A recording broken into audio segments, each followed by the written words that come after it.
Hello and welcome back to ParticularPixels. I'm Xiaoling, and in this short video we're going to be taking a look at the PC version of Bayonetta that was recently released on Steam. The release was quite silent. There weren't any announcements, there weren't any trailers. I guess there was the 8-bit version that was released on the 1st of April as somewhat of a surprise. Maybe it was a foreshadowing. Anyway, all of a sudden Bayonetta 1 was released on PC in what seems to be a really good port of an 8-year-old game. I think that perhaps some other developers should take note of the quality of this particular port. Now, before we talk further, let's take a look at the options that are available in the PC version of the game. Of course, controller settings, vibration on and off, there are controls. Unfortunately, though, you cannot customize the controller settings in the game. So whatever the games decide to set these as, this is what you're going to have to learn to get used to. However, if you are a mouse and keyboard user, the good news is that you are going to be able to customize your mouse sensitivity as well as all your movement controls, which is definitely nice to see indeed. You know, there are so many old games, or at least console games, that have been ported over to PC that have been horrendous ports. Saints Row 2, for example, or even Dark Souls, games like that. There's been some pretty bad PC versions. In fact, I'd say that even some of the more recent PC versions of console games have been pretty poorly ported over. So it's nice to see an 8-year-old game with such a high quality port indeed. So as I was saying, you can customize all of your PC controls. There are camera controls as well, as you would expect to find. The invert x-axis is because on the right analog stick, when you turn left and right, if you turn right, it turns left and vice versa. So that was a little bit confusing for me. Nice to see that you could change it here. First-person camera controls as well. I haven't come across any first-person sections in the game yet.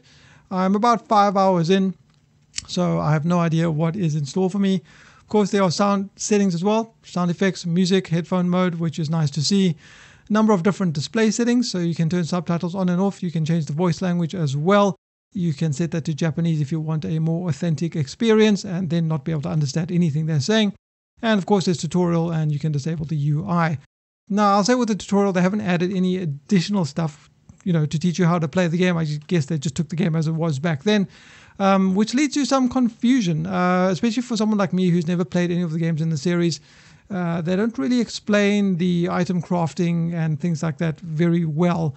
So it takes a little bit of research and reading up on Google to find out what's going on, and a bit of trial and error as well, at least for me. But anyway, it's nice to see that some of these settings are here. And then going to the main part of this port, looking at the graphics settings, you can choose which display the game is going to output to. You've got resolution settings. I'm currently running the game in 4K and it runs silky smooth. Bearing in mind I am running on an i7-6700K with a GTX 1080, but according to some of the Digital Foundry benchmarks, even if you don't have high-end hardware, you'll be able to get a solid 60 frames a second, if not at 4K, at 2K at least. So you can set the resolution to what you want. Even if you're not running on such a high resolution, it does have anti-aliasing up to 16 times, so you will not have that many jaggies in this particular game, which is nice. There are a bunch of different customizable settings, low through to high. I forgot to mention also, of course, display mode, full screen, borderless, and windowed mode are all here as well. You've got a bunch of presets here from low through to high to custom. The reason I'm on custom is even on the highest settings, screen space ambient occlusion is off by default. So if you want that on, just set this to custom and then you can individually change each of these things. Nice to see there's HDR in the game as well. However, the game does look a little bit washed out, but that is because it is an 8-year-old game. They haven't completely remade the whole game. They've just remastered and touched it up a little bit with regard to texture quality and things like that. And then, of course, there's VSync as well. Now, I'm running on a G-Sync screen, so I decided to turn VSync off. But unfortunately, even with a G-Sync screen and VSync off, the game has some horrendous tearing. So it's obviously not supporting the G-Sync function.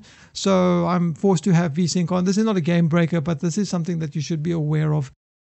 And looking at VRAM usage, you can see it only uses 1 gigabyte of RAM. So, that really isn't that much nowadays. Even if you have one of the older cards, you should have no issues with graphics memory. And those are pretty much the options in the game. It is nice to get a chance to play Bayonetta finally. It's supposed to be one of the foremost spectacle fighter games out there. And nice that they finally brought it to PC. And I do hope that this is going to be an indication that more of Platinum's previous titles will be coming to PC, because I know that there is a large market of people who are interested in that particular thing. Now, of course, that goes without saying that a lot of people are going to be expecting Bayonetta 2 to be released on PC as well. But that game was published by Nintendo, so yeah, I wouldn't hold your breath. But Platinum Games have officially stated that if they could, at least, they would bring all of their titles to PC. But the choice is not up to them, unfortunately, that it is up to the publishers. But hopefully more publishers are going to start to see that there is a market for these games on PC, that there is a demand, and hopefully that they'll put some funds into getting some PC versions of those games made. As I've said so far, you can see from the game footage that I'm just putting in now, that the game runs very smoothly, the combat is very, very responsive, and the combat, of course, is very, very good, because this is exactly what the game is known for. But for someone like me who's new to the game, as I said, the story is a little bit confusing, trying to figure out what's going on the first time through. And as I said earlier in the video, some of the item management and the item crafting stuff is also a little bit confusing. I've had to go and Google up that stuff to try and find out some more information. And unfortunately, I haven't found that many good guides on Bayonetta that I can dig into so I can get the most out of the game. So if any of you guys are watching the video and you know a lot about the game, perhaps you can give me some tips and pointers in the comments section below. But yeah, hopefully this is a trend that we're going to see more really, really good ports of old games coming to PC. And I think many developers who do port old games to PC should take a look at this. And this has set the bar quite high. So hopefully they can take a look at this and learn something from it about bringing good quality PC ports to PC. We're looking at Koei Tecmo Games. But yeah, I think that's pretty much everything I wanted to talk about in the game. I'm looking forward to playing more of Bayonetta. And yeah, as usual, if you guys have any questions or comments, you can leave them in the section below. I've been Xiaoling. Until next time.